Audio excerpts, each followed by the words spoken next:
ہم سب مسلمان جانتے ہیں کہ جس کو ہم نماز کہتے ہیں اس کو قرآن دراصل صلاح کہتا ہے۔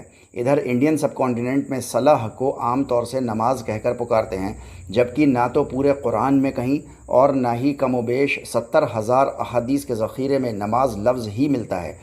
سوال پیدا ہوا کہ پھر یہ صلاۃ کی جگہ نماز لفظ کب سے بولا جانے لگا اور کہاں سے آیا یہ لفظ؟ آئیے دیکھیں کہ اللہ نے مسلمانوں کو نماز لفظ کے کیسے گھیرے میں لے رکھا ہے۔ آئیے سب سے پہلے ہم لوگ سمجھنے کی کوشش کریں کہ صلاۃ لفظ کے معنی کیا ہیں۔ اس کے 5 معنی ہوتے ہیں۔ نمبر 1، کسی کی پیٹھ سے بالکل سٹ کے چلنا، اس طرح سے کہ پوری طاقت لگا دینے کے باوجود جو پیچھے ہے وہ آگے نہ نکل پائے۔ اس چلنے میں یہ خاصیت ہے کہ پہلے نمبر اور دوسرے نمبر میں کوئی گیپ نہیں ہوتا۔ عربوں کے ہاں گھوڑ دوڑ میں اس دوسرے نمبر والے گھوڑے کو مسلی کہتے تھے اور پہلے والے گھوڑے کو سابقون۔ اسی مسلی سے یہ صلاۃ لفظ بنا ہے۔ دوسرا اس کا مطلب ہوتا ہے اپنے کام کو پوری ایمانداری سے کرنا۔ تیسرا مطلب معاشرے میں ویوستھا کو بنا کر رکھنا۔ چوتھا دعا مانگنا۔ اور پانچواں اللہ سبحانہ و تعالیٰ کی عبادت کا ایک تمثیلی طریقہ جسے ہم اور آپ نماز کہتے ہیں۔ صلاۃ لفظ کے ڈیٹیلڈ معنی انشاءاللہ کسی اور پارٹ حدیث جبرائیل میں انشاءاللہ تعالیٰ لیں گے۔ سوال یہ ہے کہ صلاۃ کی جگہ نماز لفظ آیا کہاں سے؟ ہمارے یہاں یہ بڑا مشہور ہے کہ نماز لفظ فارسی، جسے پرشین لینگویج بھی کہتے ہیں، وہاں سے آیا ہے۔ اگر اس نماز لفظ کو 2 حصوں میں توڑیں تو کچھ معنی ملتے ہیں۔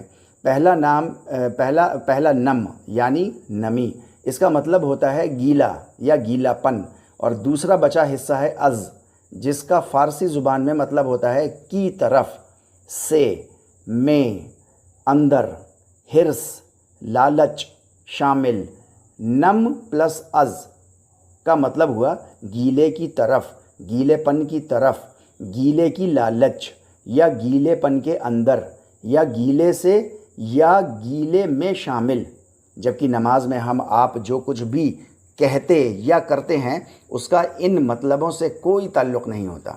اصل میں یہ نماز لفظ سنسکرت زبان کا ہے۔ سنسکرت کے 2 لفظوں سے مل کر یہ لفظ بنا ہے، پہلا نمہ، دوسرا اجہ۔ پورا سنسکرت کا لفظ یہ کچھ اس طرح سے ہے، نمہ اجہ۔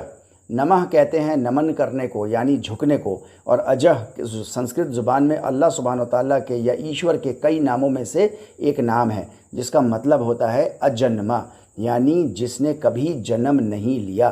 اس کو قرآن نے سورہ اخلاص آیت نمبر 3 میں لم یولد سے تعبیر کیا ہے، یعنی ایشور، اللہ وغیرہ وغیرہ کبھی پیدا نہیں ہوتا، وہ کبھی پیدا نہیں کیا گیا۔ تو نماز لفظ کا مطلب ہوا اجنمے کو نمن کرنا۔